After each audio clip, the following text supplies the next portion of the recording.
Hello everyone, Vikram Singh here. I am a newborn photographer और आज हम लोग बात करेंगे न्यूबॉर्न फोटोग्राफी के बारे में।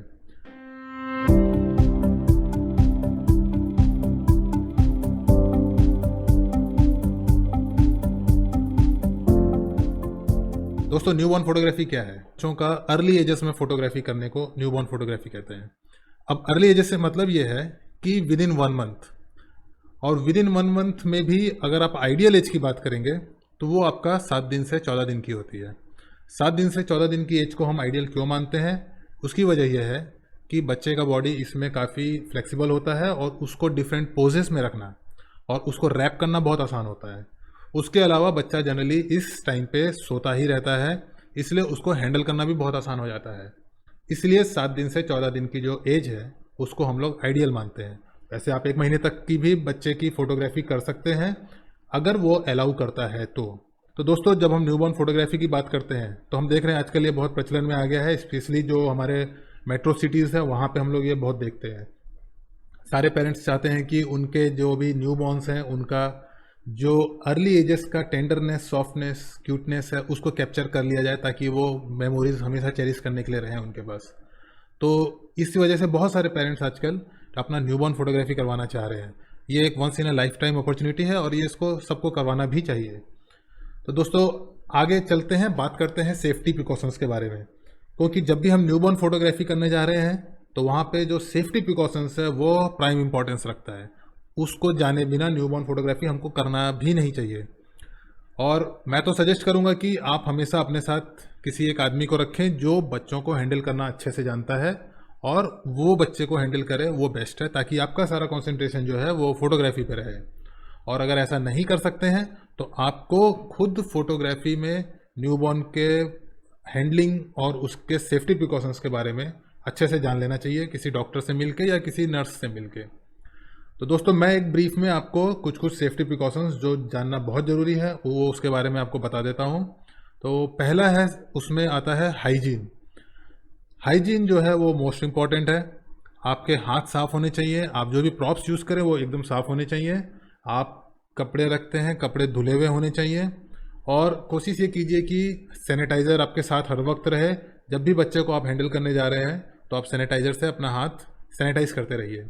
साथ में वाइप्स भी रखिए। अगर बच्चे में अगर आपको कहीं पे कुछ लगता है कि कहीं कुछ लगा हुआ है, आप उसे साफ़ करना चाहते हैं तो वो सैनिटाइजिंग वाइप्स से आप साफ़ कर सकते हैं। पेरेंट्स को भी साथ में ही रखिए ताकि अगर कुछ भी बच्चा अगर इस दौरान करता है तो उसके लिए पेरेंट्स वहाँ पे रहें और वो उसको टेक केयर कर सकते हैं।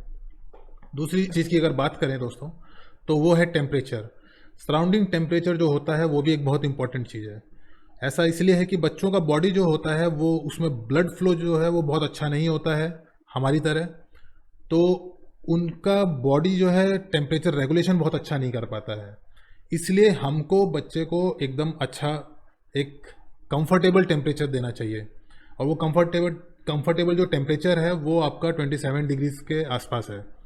उस टेम्परेचर पे बच्चा सबसे ज़्यादा कंफर्टेबल फील करता है।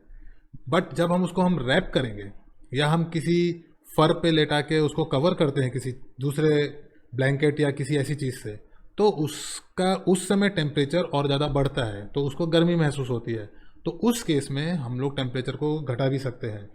तो आइडियली आप 23 से 27 के बीच में ये रेंज है, आप टेम्परेचर रख सकते हैं with the help of heater और एसी। और ये डिपेंड करता है सिचुएशन पे। अगर आप नेकेड बच्चे का शूट करना चाह रहे हैं तो उस केस में आपको टेम्परेचर 27 के आसपास मेंटेन करना है और हल्का सा हीटर से हवा आती रहे ताकि उसको कंफर्टेबल फील होता रहे। और अगर आप उसको रैप करके अच्छे से कहीं पे कवर करके शूट कर रहे हैं तो टेम्परेचर को आप थोड़ा सा घटा लीजिए ताकि उसको कंफर्टेबल फील हो। उसके अलावा आप जब भी बच्चे का फोटोग्राफी कर रहे हैं तो आपको ये भी ध्यान रखना है कि आपको ओवर पुश नहीं करना है। बच्चे जो होते हैं वो कुछ लिमिट तक ही फोटोग्राफी अलाउ करते हैं और उसके बाद वो टायर हो जाते हैं। वो जब थक जाते हैं तो बहुत जल्दी इरिटेट होने लगते हैं, रोने लगते हैं और वो आपको पोजिंग या फिर आपको रैपिंग अलाउ नहीं करते हैं। तो आपको उनके ये साइंस पढ़ते रहना है और उस पर ध्यान रखना है कि बच्चा कब टायर हो रहा है, कब इरिटेट फील कर रहा है। उस केस में आपको उसको छोड़ देना है, उसको रेस्ट देना है।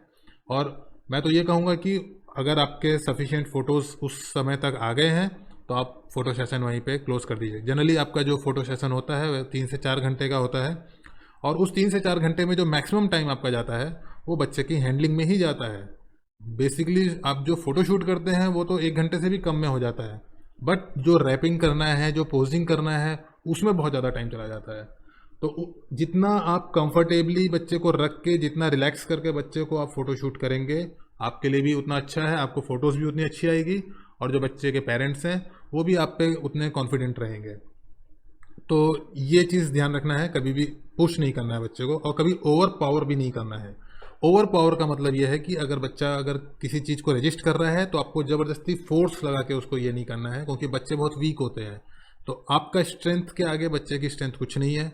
आपके ज़्यादा ओवर पावर करने से, ज़्यादा ताकत लगा देने से उसके बॉडी को कुछ हार्म भी हो सकता है। इसलिए हमको कोशिश ये करना चाहिए कि उसको किसी तरीके से हम हार्म ना करें, कभी ओवर पावर करके। उसके अलावा जब भी आप प्रॉप्स यूज़ कर रहे हैं तो आप ध्यान रखिए जो भी प्रॉप्स आपके हैं वो ब्रेकेबल नहीं होने चाहिए, जैसे कि कांच का या सेरेमिक का। इस तरह के जो प्रॉप्स होते हैं वो अगर टूट जाते हैं तो उसमें एक्सीडेंट होने का बहुत डर है, बच्चे को हार्म होने का बहुत डर है। इसी तरीके से अगर देखा जाए तो कोई कॉरोसिव टाइप का, जैसे मेटल है, रस्ट हो रही है उसमें, या कुछ एसिडिक है, इस टाइप का हमको प्रॉप यूज़ नहीं करना है। उसके अलावा कोई टॉक्सिक मटेरियल आसपास नहीं होना चाहिए, कोई शार्प चीज़ें आसपास नहीं होनी चाहिए, ताकि बच्चे को किसी तरीके का कोई हार्म ना हो। ये चीज़ का हमको हमेशा ध्यान रखना है कि बच्चे को किसी तरीके से भी हार्म ना होने पाए। उसके अलावा कोई हार्श लाइट ना हो, वहाँ पे कोई नॉइस ना हो, ताकि बच्चा डिस्टर्ब ना हो हमारे फोटो सेशन के टाइम पे। इस चीज़ का भी ध्यान रखना है। अगर आप कोई प्रॉप्स यूज़ कर रहे हैं उसमें रफ एजेस हैं, या फिर जैसे लकड़ी के प्रॉप्स आप यूज़ कर रहे हैं या बैम्बू के प्रॉप्स यूज़ कर रहे हैं, उसमें कुछ फाइबर्स निकले हुए हैं, तो उस चीज़ को कवर कर देना चाहिए, या फिर पहले से ही फाइल आउट करके रखना चाहिए, ताकि वो बच्चे को किसी, जब हम पोजिंग कर रहे हैं उस टाइम पे हार्म ना करे। उसके अलावा जब भी हम बच्चे को कभी भी लिफ्ट करते हैं या कुछ डिफरेंट पोजेस में रखते हैं तो हमको हमेशा ध्यान रखना है कि उसकी नेक पे हमेशा सपोर्ट रहे, उसकी गर्दन पे हमेशा हमको सपोर्ट रखना है। तो उससे क्या है, गर्दन जो होती है बच्चे का एक बहुत वीक पार्ट होता है, उसको सपोर्ट रखना एक बहुत इंपॉर्टेंट बात हो जाती है। इसीलिए हर पोज में जब भी हैंडल कर रहे हैं बच्चे को तो नेक पे जरूर सपोर्ट रखिए। दोस्तों, सेल फोन जितना दूर रखिए उतना अच्छा है, प्रेफरेबली स्विच ऑफ होना चाहिए, क्योंकि आप मान लिया कि आप फोटोग्राफी कर रहे हैं और उसी टाइम पे कोई आपका कॉल आ जाता है, तो उस कॉल की वजह से जो बच्चा है वो जाग सकता है और आपका सारा पोज बेकार हो जाएगा। तो इसलिए सेल फोन को स्विच ऑफ करके कहीं पे दूर रखिए। उसके अलावा इलेक्ट्रिक वायर्स ये सब हैं, इनको भी दूर रखिए, किसी भी हालत में ये बच्चे को टच नहीं करने चाहिए। इनको जितना दूर रखें उतना अच्छा है। तो ये बच्चों के लिए एक ब्रीफ में सेफ्टी प्रिकॉशंस थे, आपको और डिटेल में भी जानना चाहिए। ये मैंने सिर्फ आपके एक इन्फॉर्मेशन, बेसिक इन्फॉर्मेशन के लिए बताया है। आप इसको और जब फोटोग्राफी करने जाएं तो और डिटेल में समझ कर जाएं अच्छे से। तो दोस्तों, आज के लिए इतना ही। अपने दोस्त विक्रम सिंह को इजाज़त दीजिए। नमस्कार।